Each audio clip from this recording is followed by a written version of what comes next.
Welcome friends, हम लोग फिर से हाजिर हैं आज हिस्ट्री के इस नए क्लास में।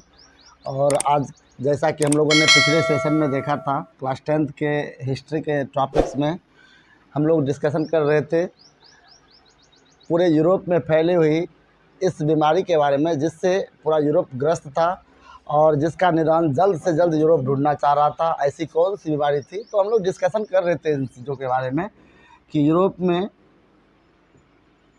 ही नहीं बल्कि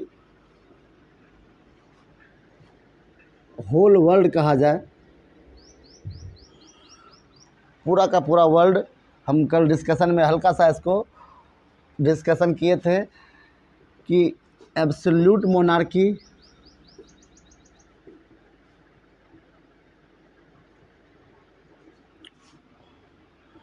और कॉन्स्टिट्यूशनल मोनार्की,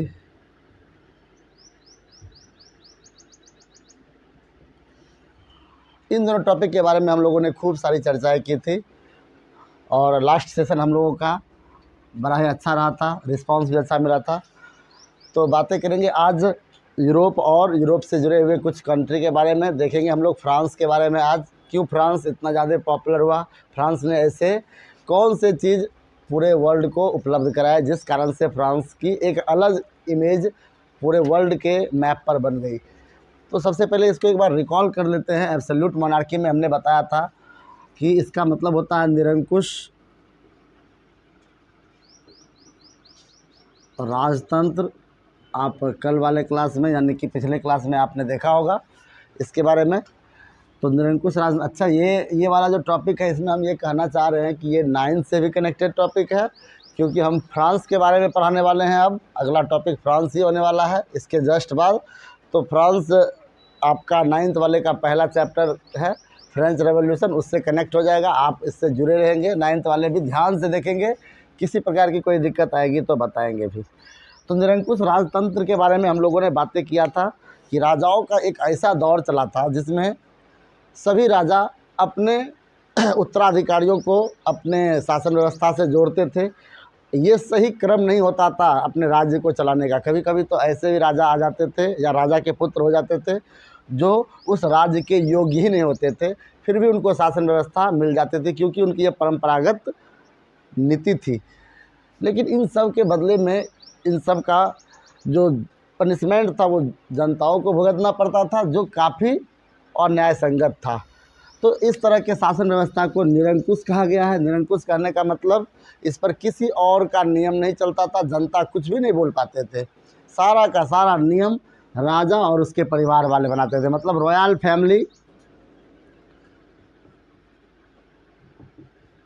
फैमिली जो होते थे उन्हीं का सुपरमेसी होता था। बताइए, एक पूरे देश या एक पूरे क्षेत्र का सुपरमेसी एक रॉयल फैमिली के हाथों में हो, उसके फैमिली ही सब चीज़ों को संभाले, आम जनताओं के दुख दर्द को ना समझा जाए, ये काफ़ी गलत था। इससे हमारे वर्ल्ड के बहुत सारे देश जूझ रहे थे। एग्जाम्पल में अगर बात की जाए तो फ्रांस था, हमने कल भी बात किया था, ठीक है, और जर्मनी था, ठीक है।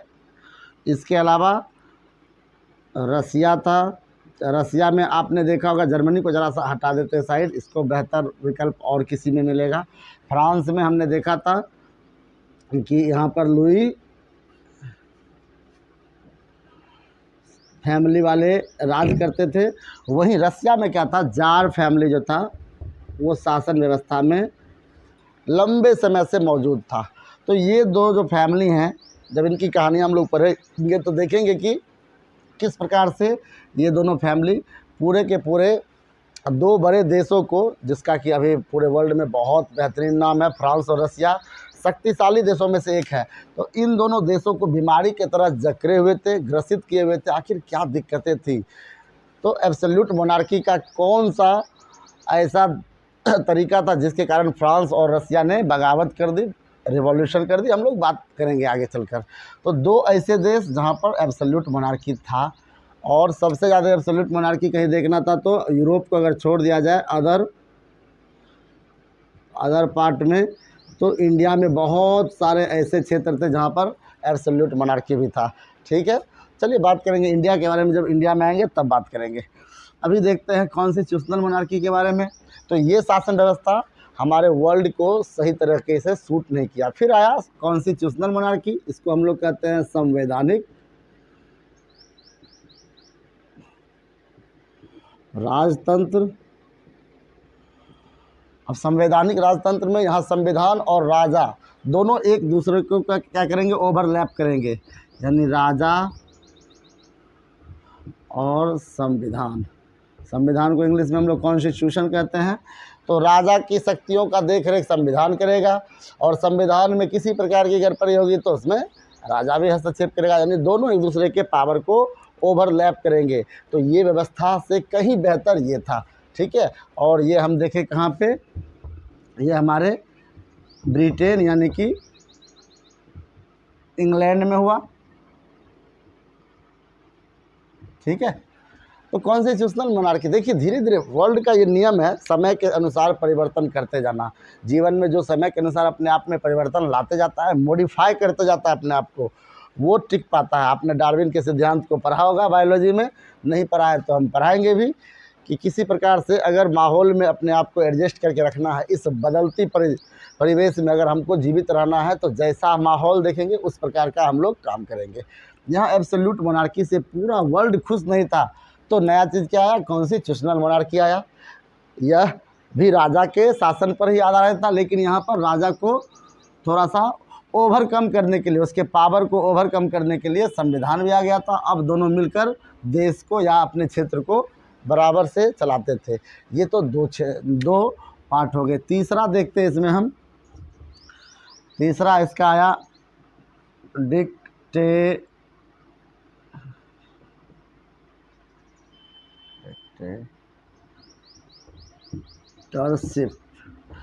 देखिए डिक्टेटरशिप, इसको कहते हैं हम लोग तानाशाह। ये बड़ा ही विचित्र था, ठीक है, ठीक है। इसके बारे में हम लोग जानकारी लेंगे आगे। आपका जो 9th वाले का 3 चैप्टर है ना, वो इन्हीं सब पर आधारित है, ठीक है। एक बात अभी तुरंत की है फ्रांस की, तो फ्रांस वाला चैप्टर आपको मिलेगा। अभी बात तुरंत किए थे रसिया की, रसिया वाला चैप्टर मिलेगा आपको। और तीसरा चैप्टर इससे संबंधित है, आपने नाम सुना होगा। अगर आप इतिहास से ज़रा सा भी उत्सुक हैं, आपको इतिहास बहुत पसंद आता है, तो आपने नाम सुना होगा जर्मनी के एडोल्फ हिटलर के बारे में। एडोल्फ हिटलर अपने आप में एक ऐसा फेस जो कि तानाशाह का सही एग्जाम्पल, पर्यायवाची एक तरह से कह सकते हैं। कभी कभी कुछ लोग ऐसे हो जाते हैं हमारे माहौल में, जिनको देखकर हम लोग कह देते हैं कि यही किसी शब्द का क्या हो सकता है, सही मीनिंग हो सकता है। जैसे हम लोग कहते हैं अभी का खेलने का विराट कोहली का इस तरह का सिस्टम है कि वो लगातार अच्छा फॉर्म में रहता है, अच्छा काम करता है, अच्छे से अपने गेम को समझता है, खेलता है, तो इसीलिए उसको नाम दिया गया है किंग, ठीक है। MS धोनी बहुत चतुराई से अपना दिमाग वगैरह लगाते हैं, इसलिए उनको कहा गया है ये क्या है, कूल है, और भी तरह तरह का उनको नाम रखा गया है, ठीक है। तो कई लोग ऐसे होते हैं, जैसे रावण नाम सुनते ही आपके माइंड में बैठता होगा कि रावण यानी कि ये कोई अच्छा व्यक्ति नहीं होगा। कभी कभी हम लोग कह भी देते हैं एकदम रावण है क्या जी, राक्षस है क्या, एकदम रावण की तरह चिल्ला रहा है। यानी कि ये कहने का मतलब ये नहीं है कि रावण है तो उसका 10 सिर है, उसके पास बहुत सारी विद्याएं होंगी। यहाँ रावण कहने का तात्पर्य है कि वो दुष्ट व्यक्ति होगा, इसीलिए उसको हम लोगों ने उसके नाम से संबोधित किया। तो जब कोई व्यक्ति इतना ज़्यादा फेमस हो जाए कि उसके नाम से कोई शब्द बन जाए, ठीक है, तो वो कहलाता है एक अलग स्थान रखने वाला समाज में व्यक्ति। जैसे कि एडोल्फ हिटलर इतना ज़्यादा समाज में अपने आप को अलग तरीके से प्रस्तुत किया कि हिटलर नाम सुनते ही हम लोग अब उदाहरण देते हैं कि एकदम हिटलर बनता है क्या जी, हिटलर हो गया है, अपने आप को हिटलर समझता है क्या। तो शब्द के रूप में हम मानव के नाम का प्रयोग कर रहे हैं, यही तो उसकी खासियत है, यही तो उसने अब इस समाज में अपने लिए एक अलग स्थान प्रस्तुत किया है। तो तीसरा फॉर्म है ये हमारे वर्ल्ड में। देखते हैं इसको कौन अपनाते हैं। इससे पहले वर्ल्ड ने एब्सोल्यूट मोनार्की को अपनाया, फिर कॉन्स्टिट्यूशनल मोनार्की को अपनाया, अब हम लोग आ गए हैं डिक्टेटरशिप पे। ये शासन का एक ऐसा व्यवस्था था जिसमें one people enjoys his power. शब्दों को अगर ध्यान से समझेंगे तो आप इसको क्लियर कर पाएंगे। वन पीपल एंजॉयज, मतलब एक व्यक्ति अपने पावर को क्या कर रहा है, खूब अच्छे से इस्तेमाल कर रहा है, उसको जैसे मन है वैसे कर रहा है। यहाँ राजा होता था तो राजा के साथ कुछ उसके परिवार वाले और अन्य शासक होते थे। यहाँ राजा होता था तो संविधान बनाने वाले भी होते थे इनके साथ में। यहाँ कोई नहीं है, यहाँ जो कुछ है एक व्यक्ति पर टिका हुआ है, एक देश या एक क्षेत्र की सारी चीज़ें, ठीक है। तो एक ऐसा व्यक्ति जिसको अगर शासन दे दिया जाए तो उसके बाद उसको रोकने टोकने वाला कोई ना हो, मतलब वो सुपरमेसी में हो, एकदम सुप्रीम पावर इन हैंड, मतलब इनके हाथों में क्या हो, सारी ताकतें हो। आपने नाम सुना होगा, हिटलर के बाद भी आपको नाम हमें सुनाते हैं अभी, किम जोंग उन का नाम सुना होगा आपने, कोरिया के इस नए पागलपन वाले व्यक्ति का। ये भी अपने पावर को खूब इंजॉय करते हैं। तो व्यक्ति का मानसिकता किस प्रकार, अच्छा ये चीज़ आपके लिए अच्छा भी हो सकता है और ये चीज़ आपके लिए ख़राब भी हो सकता है।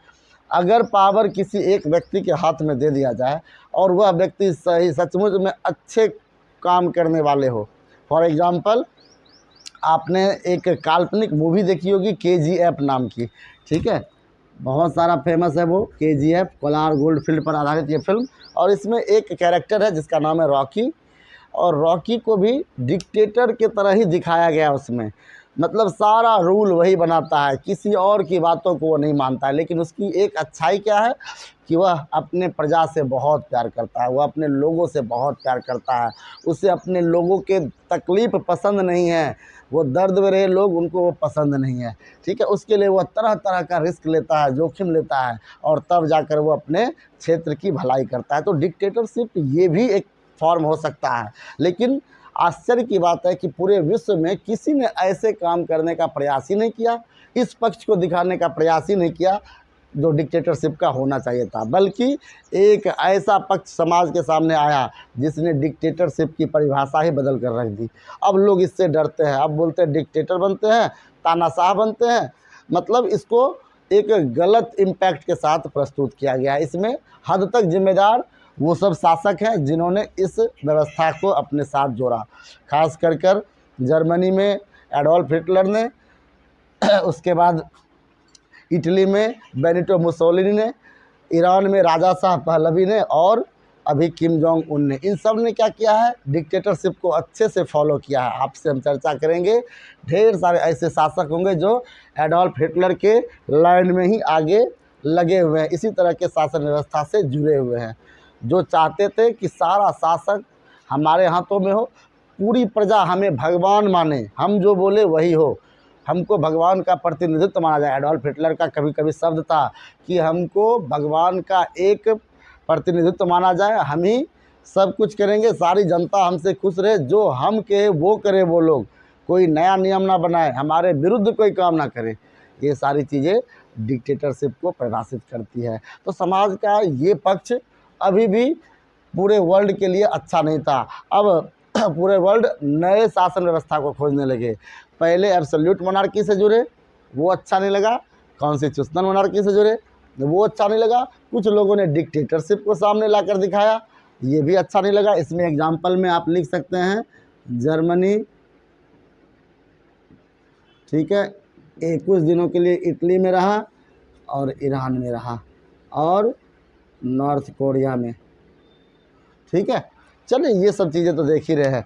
चलिए चौथा फॉर्म देखते। अब पूरा वर्ल्ड परेशान था कि कौन सा ऐसा टेक्निक निकाला जाए, ऐसी कौन सी चीज़ें लाई जाए जिसके सहारे लोगों को संभाला जा सके। क्योंकि एक व्यक्ति की बातें यहाँ नहीं हो रही है, यहाँ होल वर्ल्ड की बातें हो रही है। तो एक घर में अगर 4 व्यक्ति रहते हैं तो चारों की मानसिकता अलग अलग होती है। यहाँ तो पूरे वर्ल्ड की बात हो रही है, लगभग उस समय के अनुसार लगभग 400-500 करोड़ व्यक्ति की बातें हो रही है। सबका मन किस प्रकार के होगा, कैसे उसको कलेक्टिव फॉर्म में लाया जाए। सभी बड़े बड़े विद्वान इस बात से चिंतित थे कि कैसे मानव का जो है ना वो डेवलपमेंट हो, मानव किस प्रकार से विकास के क्रम में जुड़ा रहे।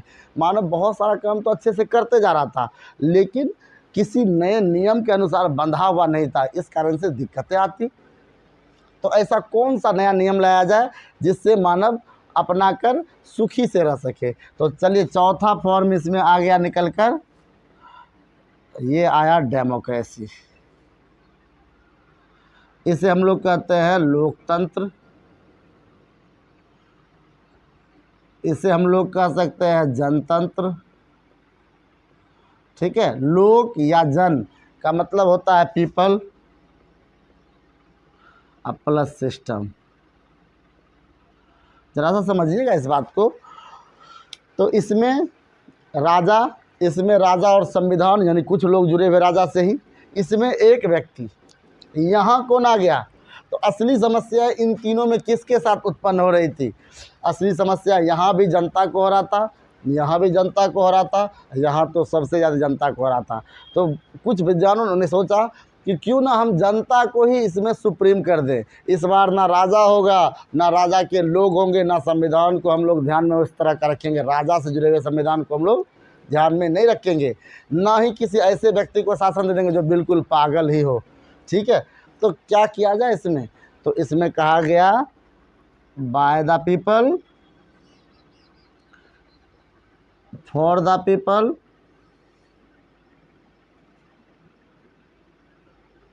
To the people. मतलब इसमें सब कुछ किसके हाथों में रहेगी? जनता के हाथों में शासन व्यवस्था रहे। लोकतंत्र एक ऐसा व्यवस्था आया जिसने संपूर्ण विश्व को एक अलग ही परिभाषा से परिचित किया था। ठीक है, तो देखेंगे इसको, इस लोकतंत्र को। तो इसमें सारा का सारा जो सुपरमेसी रहेगा वो किसको रहेगा? पीपल के हाथ में रहेगा, यानी जनता के हाथ में रहेगा। जनता ही उसके सर्वोपरि होंगे, जनता ही उसको सब कुछ देखेंगे उसके। तो ये ज़रा सा सबसे अलग लगा लोगों को, पूरे वर्ल्ड को ये चीज़ सबसे अलग लगा, और लोग खुश भी हुए कि चलो एक ऐसा शासन आया जो हमारे हित के लिए बना हुआ है। ठीक है, इसको अपनाने का प्रयास किया जाने लगा सभी देशों के द्वारा। ठीक है, अब्राहम लिंकन नाम के राष्ट्रपति ने, अमेरिकन राष्ट्रपति ने क्या किया? अपने 24 मिनट के भाषण में इसी के बारे में जिक्र किया था कि हम चाहते हैं एक ऐसी शासन व्यवस्था आए जिसमें सारा का सारा पावर जो है वो जनता के हाथ में दिया जाए। मतलब कहने का ये नहीं है कि संपूर्ण भारत ही फैसला लेगा। संपूर्ण भारत के इस जन समुदाय से ही हम किसी को चुनेंगे और उससे हम शासन व्यवस्था में लाएंगे। इस पर चर्चाएं होंगी, डेमोक्रेसी पर बहुत सारी चर्चा होने वाली है हमारी पॉलिटी के क्लास में। बड़ा ही जानदार चीज़ है। तो कुल मिलाकर कहा जाए कि एक ऐसा व्यवस्था आया जो आपके लिए बेहतर था। अभी इसे हम लोग बेस्ट नहीं बोल सकते, धरती पे कोई भी चीज़ द बेस्ट नहीं है। ठीक है, हर तरह की चीज़ें हैं। ठीक है, आपको हमने कहा भी था कि धरती पे अल्फ़ा टाइप की चीज़ें भी है, बीटा टाइप की चीज़ें भी है, और गामा टाइप की चीज़ें भी है। ठीक है, गामा में है कि जो चीज़ से हम लोग काम चला रहे हैं, काम चलाऊ। बीटा में है बेहतर चीज़ें हैं, लेकिन अल्फ़ा में है सबसे बेहतर, सबसे अच्छा कह लिया जाए। ऐसा कोई चीज़ है ही नहीं धरती पे जिसको हम सबसे अच्छा कह सकते हैं, जो सर्वोत्तम हो। एक मोबाइल वगैरह भी आता है या एक मार्कर आया है, ये अभी अच्छे से चल रहा है बोर्ड पे। आने वाले दिनों में हो सकता है ऐसा मार्कर आए जो इको फ्रेंडली हो, जो हमारे हाथों को केमिकल से दूषित ना करे। आपको लगता होगा सर लोग लिखते हैं, इससे क्या दिक्कतें होती होगी? तो इससे बहुत ही हार्मफुल केमिकल सब इस पर आते हैं, जिसको कभी कभी हम गलती से हाथों से ही साफ़ कर देते हैं, या डस्टर से साफ़ करने के दौरान इसको हाथों में उठाते हैं। और लापरवाही तब होती है जब हाथ बिना धोए हुए भी खाने को बैठ जाते हैं हम लोग, तो ये दिक्कतें करता है, स्किन संबंधित बीमारियां करता है। तो धरती पे कोई भी चीज़ सबसे बेहतर नहीं कहा जा सकता है। हर चीज़ का वर्जन बदलते रहता है, परिवर्तन होते रहता है, उससे बेहतर, उससे बेहतर। ये इस टाइप का चीज़ बहुत सारा हमारे समाज में दिख जाएगा आपको। ठीक है, तो आप ये नहीं कह सकते हैं कि democracy is the best way to rule the world. ठीक है, ऐसा कुछ भी नहीं है। या ये नहीं कह सकते कि एब्सोल्यूट मोनार्की सबसे ख़राब ही है। अगर ख़राब होता एब्सोल्यूट मोनार्की तो औरंगजेब जैसा शासक अपने क्षेत्र को विस्तार नहीं कर पाता। अगर कॉन्स्टिट्यूशनल मोनार्की सबसे ख़राब होता तो अभी भी ब्रिटेन इसी चीज़ को फॉलो नहीं करता। इंग्लैंड अभी भी कॉन्स्टिट्यूशनल मोनार्की के अंतर्गत ही चल रहा है। इसके साथ एक और देश था जापान, वो भी कॉन्स्टिट्यूशनल मोनार्की के साथ जुड़ा हुआ था। अगर डिक्टेटरशिप सबसे ख़राब होता तो अभी भी किम जोंग उन का वो देश अभी तक टूट चुका होता, लेकिन लोग उससे खुश हैं, उसके साथ रहते हैं, वह एक शर्त पे काम करता है, क्योंकि वह अपने में परिवर्तन ज़रूर कर रहा होगा, वह जनताओं का ध्यान रखता होगा। अगर नहीं रखता तो अभी तक आंदोलन होते और वो देश टूट चुका होता। ऐसा कुछ भी नहीं है, ठीक है। आपने नाम सुना होगा चाइना का, लगभग इससे मिलता जुलता है। कम्युनलिज्म गवर्नमेंट को वो चलाते हैं, वो और रसिया, जिसको हम लोग कहते हैं साम्यवाद कहते हैं, ठीक है। और समाजवाद, सोशलिज्म, आपने नाम सुना होगा। एक साम्यवाद है, एक समाजवाद है। चाइना साम्यवाद को सपोर्ट करता है, ये समाजवाद को सपोर्ट करता है रसिया। और दोनों का एक ही उद्देश्य है कि हमारे देश की जनता कुछ भी अनाप शनाप ना बके। हम उनको 3 चीज़ उपलब्ध कराएंगे, रोटी भी, कपड़ा भी, मकान भी, 3 नहीं बल्कि 4 चीज़ कहा जाए, और रोजी रोटी भी। ध्यान दीजिएगा, भोजन भी उपलब्ध कराएंगे, पहनने के लिए कपड़े भी, आपको रहने का जगह भी देंगे, और रोजी रोटी का साधन भी देंगे। चाइना में प्रत्येक साल नए नए जॉब्स को क्रिएट किया जा रहा है। भारत जैसे देश में, जहाँ की सभ्यताएं शुरू से ही काफ़ी फली फूली है, फिर भी अभी हमारा देश जूझ रहा है बेरोजगारी वगैरह से। आपको दिख जाएंगे आपके आसपास में बहुत सारे युवा जो कि जद्दोजहद में लगे हुए हैं, किसी प्रकार से उनका जीवन किसी तरह ट्रैक पे आ जाए, पटरी पे सुरक्षित हो जाए, वो अच्छे से अपने भविष्य को सिक्योर कर सके। इसके लिए वो रात दिन लगे हुए हैं, अलग अलग धंधा में लगे हुए हैं, छोटे मोटे काम कर कर भी वो अपने आप को स्टेबल बनाने का प्रयास कर रहे हैं। उन्हें किसी प्रकार का कोई गम नहीं है, ना ही लाज शर्म है। वो बस एक ही चीज़ से लगे हुए, किसी तरह से उनका भविष्य सुरक्षित हो जाए। यानी कि हमारे देश में थोड़ी सी अनसिक्योरनेस है अपने रोजी रोटी को लेकर। चाइना और रसिया में इस तरह की बातें नहीं हैं। तो ऐसी बातें हैं तो किसी को भी हम लोग बेहतर नहीं कर सकते, सबसे अच्छा नहीं कर सकते हैं। हाँ, इससे बेहतर ये था, इससे थोड़ा सा अलग ये था, और सबसे बेहतर इस सब में ये था, लेकिन सबसे अच्छा नहीं कहा जा सकता है इसको, ठीक है। इसमें भी बहुत सारे लूप होल्स निकलेंगे। जब डेमोक्रेसी का हम लोग आउटकम्स देखेंगे, डिसएडवांटेज देखेंगे, तो आपको पता चलेगा कि किस प्रकार के चीज़ों का इसमें सामना करना पड़ता है। अगर ये अच्छा है तो इसमें कुछ चीज़ ऐसी है जो इनके लिए नुकसानदायक भी है। चलिए, ये तो था अभी शासन व्यवस्था के बारे में, और आगे बढ़ते हैं ज़रा सा। अब हम लोग इन करते हैं कहाँ, एक ऐसे देश में जो यूरोप के लिए थोड़ा सा अलग है।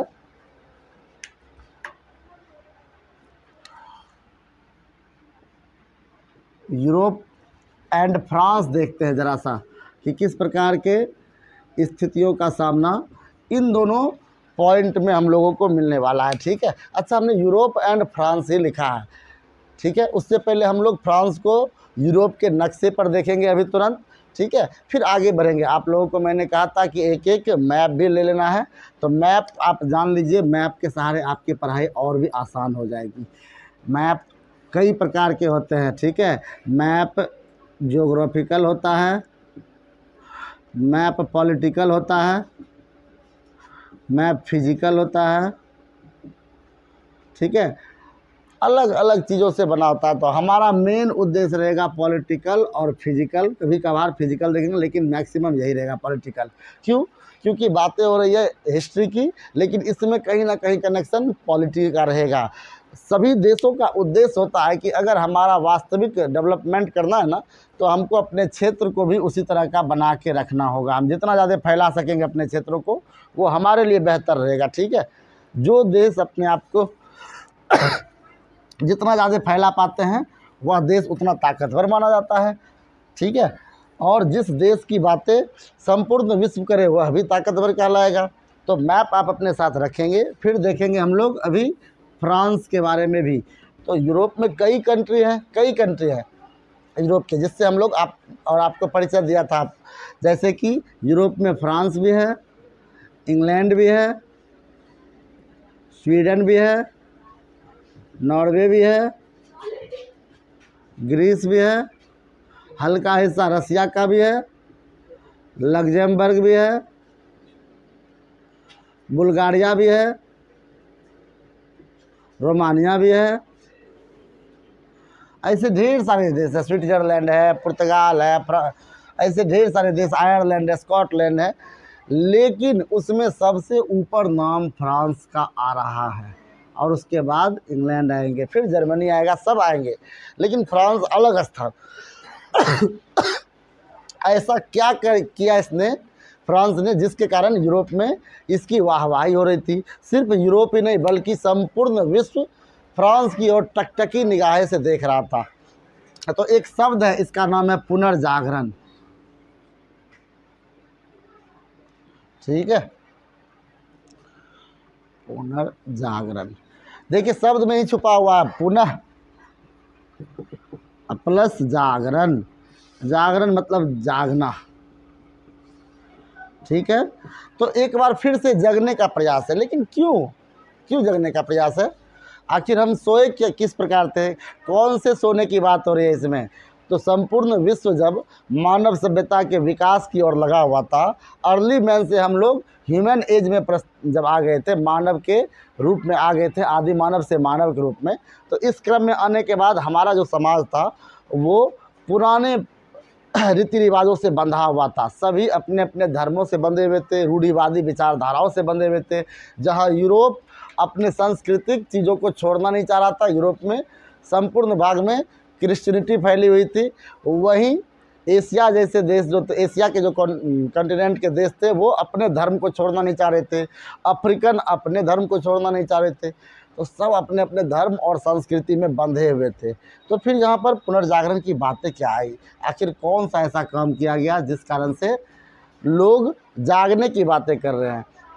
तो फ्रांस ही वह देश है, फ्रांस ऐसा देश है जिसने पूरे वर्ल्ड को जगाने का प्रयास किया है इस चीज़ से कि जागिए, अब आप कल्चर की ओर नहीं भागिए, बल्कि अभी जो हमारा मॉडर्न सोसाइटी बनने वाला है और मॉडर्न वे टू लिव, हम लोग किस प्रकार रह पाए, आधुनिक समाज में हम लोग कैसे रह पाएंगे, इस चीज़ को अगर हम सीख जाएंगे तो हमारा जीवन बेहतर होगा।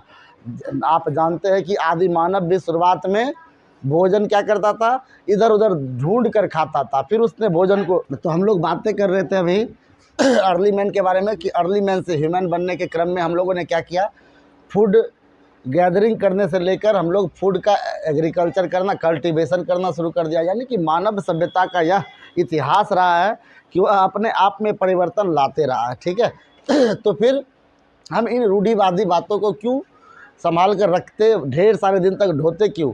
तो फ्रांस ने इसकी शुरुआत कर दी। फ्रांस ने क्या किया, पुराने रीति रिवाजों को तोड़ा कि नहीं, हमारे देश में जो ये लंबी समय से चली आ रही प्रथा है कि मोनार्की ही चलेगा, राजा का ही शासन चलेगा, इसको हम तोड़ देंगे, इसमें हम लोग नहीं रहेंगे। अगर हमारे देश का विकास करना है, देश को उठाना है ऊपर, राजा से ऊपर अपने देश को रखना है। ध्यान दीजिए बात को, राजा से ऊपर क्या रख रहा है, अपने देश को। इससे पहले देश से ऊपर कौन थे, राजा थे, मतलब राजा ही सब कुछ हुआ करता था, अब देश सब चीज़ होगा। तो फ्रांस ही ऐसा देश है जिसने सबसे पहले यह बोला कि सबसे पहले हमारा कंट्री, तब जाकर कोई व्यक्ति। ठीक है, तो इसी कारण से इसे पुनर्जागरण का पिता माना जाता है, फादर ऑफ रिफॉर्मेशन कहा जाता है इसको। ठीक है, रिजोल्यूशन भी कहा जाता है, पुनर्जागरण यानी कि फिर से हम लोग अपने आप में परिवर्तन ला रहे हैं, इसका श्रेय इनको जाता है। यही कारण था कि फ्रांस के इस मॉडल को पूरे वर्ल्ड ने अपनाया और सभी देश इससे लाभान्वित हुए, बहुत सारे देशों को फ़ायदे हुए, सब देशों ने राहत की सांस ली कि चलो ये राजा वाला जो सिस्टम है ना, लगभग ये अब इससे हम मुक्त हो जाएंगे। जिन जिन ने इन सब मॉडल को अपनाया लगभग अभी अच्छी स्थिति में है।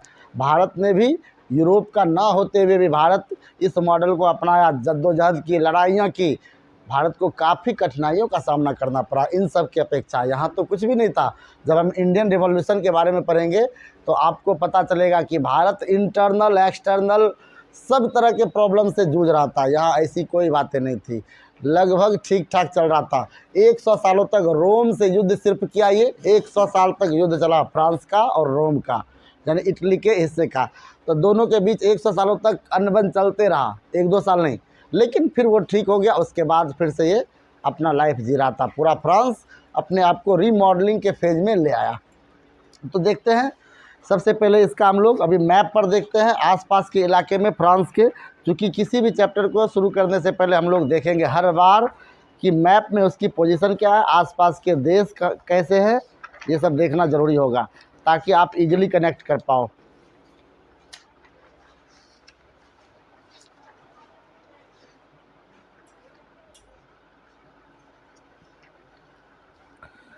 देखिए ज़रा सा, इसमें हम मैप अभी आपको दिखा रहे हैं और आपको मैप हम उपलब्ध भी करवा देंगे। ये पेज वाला हिस्सा जो है आपके लिए रहेगा। देखिए ये है यूरोप का पॉलिटिकल मैप है ये, ठीक है, राजनीति लिखा हुआ भी है। इसमें हम लोग चलेंगे तो देखते हैं हम लोग इसमें फ्रांस के बारे में। तो फ्रांस की जो राजधानी है पेरिस वाला हिस्सा है, इसके बगल में देखिए कंट्री बेल्जियम है, लग्जमबर्ग है, थोड़ा सा और आगे चलकर जर्मनी भी है, इसके बगल में स्विट्ज़रलैंड है, ठीक है। इस जगह पे इधर साइड में इधर खाड़ी भी है, खाड़ी कहते हैं किसको ये आपको भी बता देंगे, ठीक है। आगे चल के यूनाइटेड किंगडम भी है, तो इस पर और आगे चलेंगे तो ब्रुसेल्स है, नीदरलैंड है, अलग अलग कंट्रियों से बगल में पड़ोस में स्पेन भी है, ठीक है, पुर्तगाल भी है, लिस्बन है। तो कई कंट्रियों का समूह है ये फ्रांस वाला हिस्सा। तो फ्रांस घिरा हुआ है कई देशों से, साथ ही साथ नदियों का भी जाल बिछा हुआ है, साथ ही साथ यहाँ पर समुद्रों का भी एक, जैसे भारत के साथ समृद्धि है उसी तरह का है। देखते हैं ज़रा सा फ्रांस के बारे में, अभी छोटा सा ग्लिम्स इसका ले लेते हैं अभी हम लोग। देखिए फ्रांस के बारे में, मार्कर नया वाला नहीं लाया है क्या? सबसे पहले देखते हैं फ्रांस को हम लोग क्या कहते हैं। तो फ्रांस का नाम पहले था रिपब्लिकन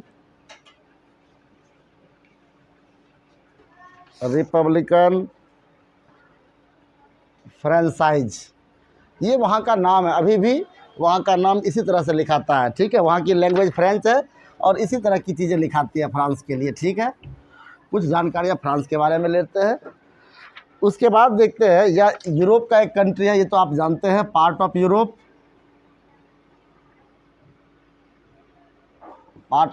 है ये, ठीक है।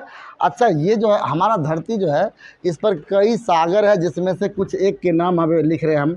एक का नाम है प्रशांत महासागर, आपने नाम सुना होगा। दूसरे का नाम है हिंद महासागर,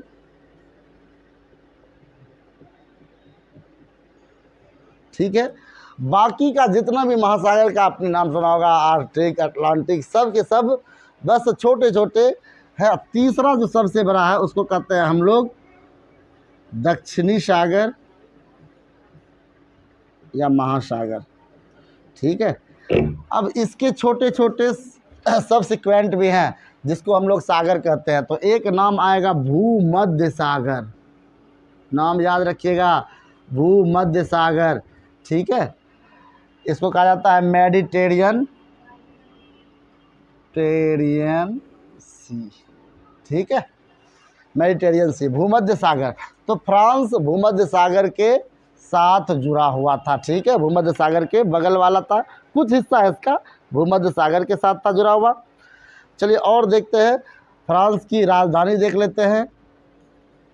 फ्रांस की राजधानी पेरिस थी, अभी नाम आएगा, बार बार आएगा इस चैप्टर में, ठीक है। यह किसका पार्ट था? तो यूरोपियन यूनियन का पार्ट था, नाम याद रखिएगा यूरोपियन यूनियन का, आगे बार बार इसका चर्चा होगा, जर्मनी में भी, इटली में भी। यह यूरोपीय देशों का समूह है। अच्छा, यूनियन बनने का फ़ायदा क्या होता है, इस शब्द को क्यों बोले अभी हम?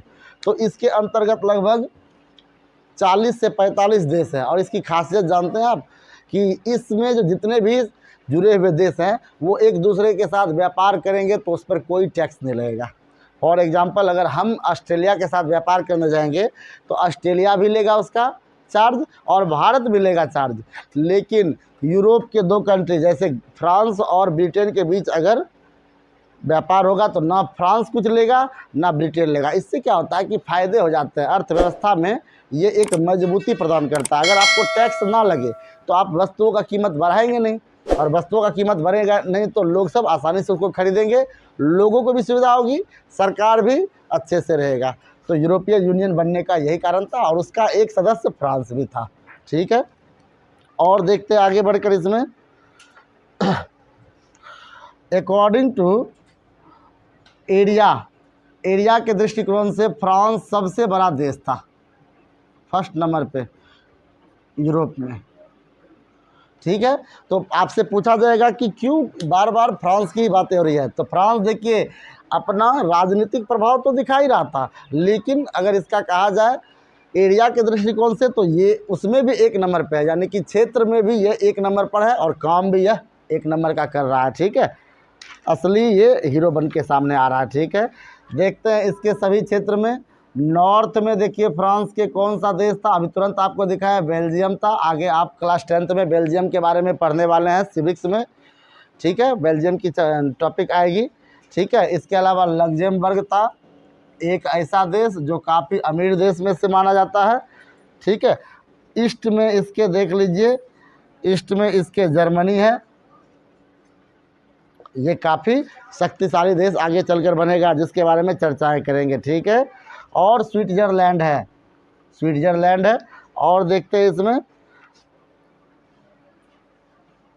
साउथ वेस्ट में अगर कहा जाए, यानी कि दक्षिण पश्चिम में कहा जाए इसके, तो उसमें स्पेन है। इसके स्पेन भी अपने आप में एक विशिष्ट स्थान रखता है। ठीक है, जब भी फुटबॉल वगैरह की बातें होगी तो स्पेन का चर्चा ढेर सारा किया जाता है। और देखते हैं पश्चिम में इसके, पश्चिम में इसके कौन से क्षेत्र है, तो अटलांटिक महासागर है,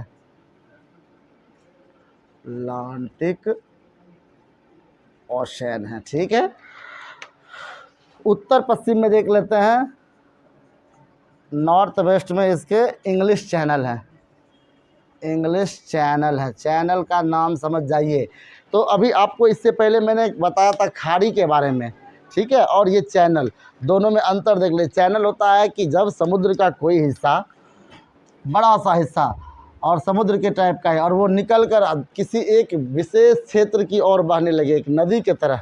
ठीक है, तो वो चैनल कहलाता है। तो स्पेन फ्रांस का ये हिस्सा में ये इंग्लिश चैनल बहता है। इंग्लिश चैनल करने का मतलब ये एक प्रकार का छोटा सा समुद्र का पार्ट है, एक तरह से नदी की तरह कह लीजिए इसको। ठीक है, तो फ्रांस पानी की समस्या से तो जूझने वाला नहीं है, क्योंकि यहाँ पर समुद्र का ये हिस्सा भी है, ये हिस्सा भी है, ये हिस्सा भी है। तो हमारे जैसे भारत को पानी की समृद्धि प्राप्त है, हमारे इंडिया में भी क्या है, इसी तरह की बातें हैं।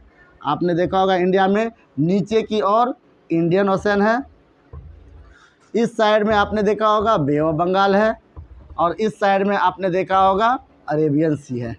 ठीक है, तो पानी के समस्या, और इस साइड में भी आप देखेंगे तो इंडस रिवर है, जिसे उस समय का सबसे बड़ा नदी माना जाता था। तो भारत पानी के क्षेत्र से घिरा हुआ है, यानी व्यापारिक दृष्टिकोण से भारत को कहीं कोई दिक्कत नहीं है, सारे विश्व की नज़र इस पर रहेगी। फ्रांस भी इसी तरह के भौगोलिक क्षेत्र से घिरा हुआ है। ठीक है, यहाँ भी English Channel, Atlantic Ocean, Mediterranean Sea और एक रिम्स रिवर आएंगे जिसके बारे में हम लोग चर्चा करेंगे। ठीक है, रिम्स रिवर आएंगे जिसके बारे में चर्चाएं होंगी, खूब सारी इससे जुड़ी हुई बातें होंगी। ठीक है, इस प्रकार से तीनों ओर से सागर से घिरा हुआ फ्रांस भी एक देश है। जैसे भारत तीनों ओर से घिरा हुआ है, उसी तरह से फ्रांस भी घिरा हुआ है। ठीक है, कितने मिनट का वीडियो है देख लीजिए एक बार, और आगे बढ़ेंगे थोड़ा सा।